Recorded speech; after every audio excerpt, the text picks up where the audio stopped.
Hi guys, I'm McGann, and welcome to another episode of There I Read It, where I'm going over the Harry Potter books chapter by chapter for the first time ever in my life, and today we are on chapter 4 of Harry Potter and the Goblet of Fire. And there are some exciting things going on, guys. The meeting that I have been waiting and hoping for between the Dursleys and the Weasleys has happened! But back to the Burrows, the title of this chapter was a huge meeting between the Dursleys and the Weasleys, like I said. And I was actually a little bit underwhelmed with what they ended up doing, but I still loved every second of it so much. So let me pop into my notes. Man, I got a lot of notes now. Here we go. So at the end of chapter 3, Harry had gotten a letter from Ron saying that they were going to come tomorrow at 5 to get him. So Harry goes to tell Vernon, and Vernon is very startled to hear that they're coming so quickly. And he's complaining that the Weasleys had better dress properly. Meaning normie clothes, of course. No weird hats and weird cloaks. But that's all the Weasleys probably own. And when Sunday comes, Vernon puts on his best suit, but the narrator makes sure to point out that he didn't put on his best suit to be welcoming, he did it to look intimidating and powerful. So Vernon is trying to peacock. Dudley is really nervous because he still remembers the whole tail debacle, which they said in this chapter that Dudley had to get his tail removed at a hospital. But the last thing I recall hearing is that Dudley went to get surgery, but they couldn't get it off. So the tail was still there, I thought, but apparently not. It's gone. And Petunia is just sitting there with pursed lips and chewing her tongue. So she's like, I have things to say, but I'm not going to.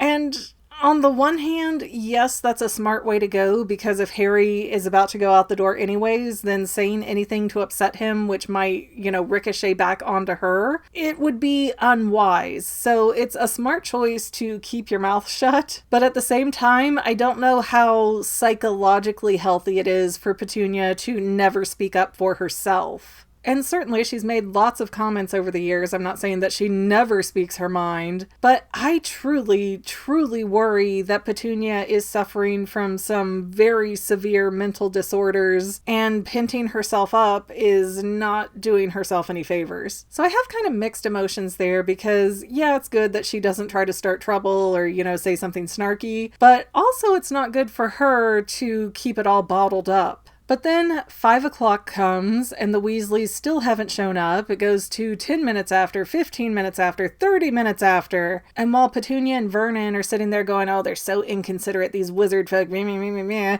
all of a sudden there is a weird sound in their fireplace. The problem, though, is that the Dursleys have boarded up their fireplace and they have an electric heater in that spot. So Arthur goes through, Fred goes through, George goes through, Ron goes through, and they're all stuck behind this boarded up little tiny space because Arthur didn't ask and couldn't even fathom that somebody might block off their fireplace. Man, he would have a really hard time in the US where we have locks and screens and all kinds of things over them. And Arthur, being so adorably pure and sweet and innocent, he's like, okay, we're in some kind of trap here, so let's bang on the walls and maybe Harry can hear us and get us out of here.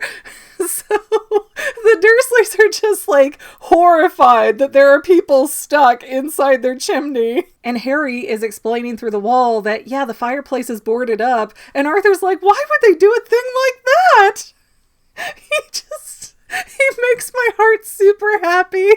He's amazing. And Harry's response is that, well, they have an electric heater. And Arthur's just like, oh my goodness, one that plugs into the wall? That's amazing. I have to see this. But he gets really fed up of being cramped in this little space, takes out his wand, blows through the boarded up fireplace, makes a huge mess, which also makes a really bad impression with the Dursleys. I told you guys, I don't think the Dursleys could have resisted Molly because she's got some sense and some charm. But to have Arthur in the Muggle world, it's kind of like having somebody with a dunce cap on just going around messing up everything and being thrilled by it. So the fireplace is now smashed. There is ash everywhere. door. Vernon and Petunia are horrified. Petunia's actually doubled over. She's like falling, collapsing, which again really worries me about the state of her mental health. But Arthur jauntily comes out like, that's just how you make a regular entrance. And he wants to shake hands, but the Dursleys want nothing to do with him. They're backing up afraid. And Arthur's like, oh, it's okay. I'll send the boys through the flu and then I'll fix up everything. It'll be perfectly fine. I apologize. And apparently there is a flu network and only certain fireplaces can be registered in it. Normally you cannot register a Muggle house to work in the flu network, but Arthur, with his Ministry of Magic connections, pulled some strings to make that happen for one day so that they could get Harry. And so Arthur's kind of looking around and he's enthralled by everything there, but he sees that the Dursleys aren't really into it,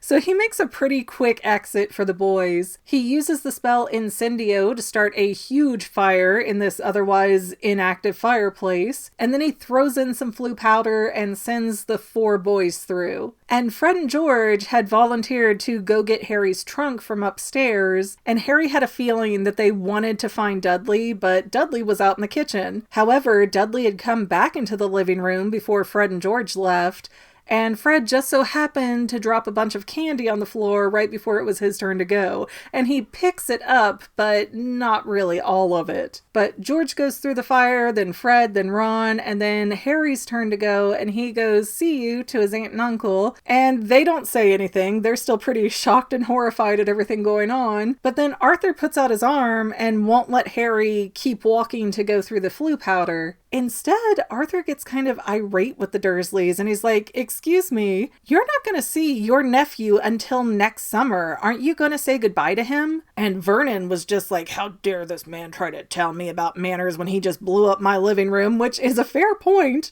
I mean, as much as people don't like the Dursleys, and even I'm starting to slowly lose my affection towards them, I still think they have a deeper story, but I'm not as, hey, come on, let's see it from their side, as I felt before. But let's be real. These people that they didn't know did not show up and knock on the front door. They came into their house and then blew up their fireplace, making a huge mess. So yeah, that's not a great first impression. That's really not somebody you would expect to be getting a lecture from, especially while you're in utter shock still. But Vernon kind of begrudgingly says goodbye, and then the next thing you know, Dudley is doubled over with a foot-long purple slimy tongue. And it appears that Fred accidentally left behind some toffees when he dropped that candy. And see, poor Dudley has been on this diet all summer that has been very depriving of all the foods he's addicted to. So I'm sure Dudley's having some major withdrawal symptoms, and that candy was just too good to say no to. But Petunia sees Dudley's tongue, and she starts panicking and freaking out and screaming and trying to rip it out of his mouth like she doesn't realize it's his tongue. And Arthur's like, "Oh, I'm sorry. My son Fred must have done that. He probably put an engorgement charm on the toffee. He's such a prankster, boys, what can you do kind of thing." And Arthur says, "I'll fix him in a jiffy," and pulls out his wand, and Petunia gets so horrified by that she's throwing herself on top of Dudley. And yeah, Arthur just wanted to help, but again, let's stop and look at this from their perspective as normal people. They don't like magic, they're not really familiar with magic, and the last time they had a really good experience with magic was when Hagrid put a pigtail on Dudley. So if I were in Petunia's shoes and somebody pointed a wand at me, yeah, I would be scared out of my mind too, because I wouldn't know what they're gonna do. I mean, even if somebody says to you, "Oh my gosh, I'm here to help, don't worry," if that person is simultaneously pointing a gun at your head, yeah, you're probably gonna be panicky too. And Vernon's reaction to all of this is to get so mad that he starts grabbing these china figures off the shelves and hurling them at Arthur. And one of them almost hits Harry, so he's like, "Okay, peace out, I'm out of here," goes to the Burrows. And all Harry can see while he's in the flames is that Vernon's about to chuck a third figure at Arthur. Arthur, and Arthur has his wand out blasting the stuff out of Vernon's hands before he hurts somebody. Because in Arthur's head, magic is so normal that he can't understand why they're freaking out. But at the same time, this is kind of his job, isn't it? I mean, Arthur's whole thing is to help hide magic from muggles because they don't handle it well. So I feel like he should have been better trained to cope with this, or he would have seen situations similar like this at work. Surely with magical artifacts, sometimes you're gonna get to the scene and the thing's already gonna be doing whatever magical thing it's doing. So a normal human is not gonna have a normal reaction to seeing magic. I don't know, it feels like a little plot hole there that he is not better prepared to handle Vernon and Petunia. Otherwise though, this chapter was so fun and I adored it so much. And I'm so excited now because I'm pretty sure Molly's gonna show up in the next chapter. But we will find out together. Actually, most of you probably already know, but I will at least find out and we'll talk about it together next week when I go over chapter 5. Thank you guys so much for listening to me ramble. I know I sound like a crazy person most of the time, but I do love talking to you guys in the comments, so don't forget to leave one if you're interested in doing that, or liking, subscribing, sharing, all those good things. And we will see you next time, family members. Bye! Well, family members, we're almost done, but I want to invite you to hang out with me in some other places. I'm on Twitter and Instagram as my own personal self, and I have a Facebook page too, but I mostly just post photos over there. And sometimes people say, "Hey McGann, I want to mail you something. How do I do that?" Easy. Just click the About tab on my channel page, and my most current P.O. Box info will be right there. I also run another channel, The Family. It's really a hodgepodge channel where we might post anything. Oh yeah, and I also sell shirts and stickers and stuff with the Family and the Fangirl logos. If that is your cup of tea, I have a link in every description of every video. Finally, if you want to help out the Fangirl channel and make sure I'm putting out video essays for years to come, the best way you can help is by subscribing and watching more of my videos, whether they're new, old, whatever. Maybe even share one or two on social media, help spread the word. People who watch to the end of videos like you helps to tell the site, hey, this is a good video, we should recommend it to other people. So if you made it this far, leave me a comment of something like, hey, I made it to the end. Love ya. See you next time, family members. Bye.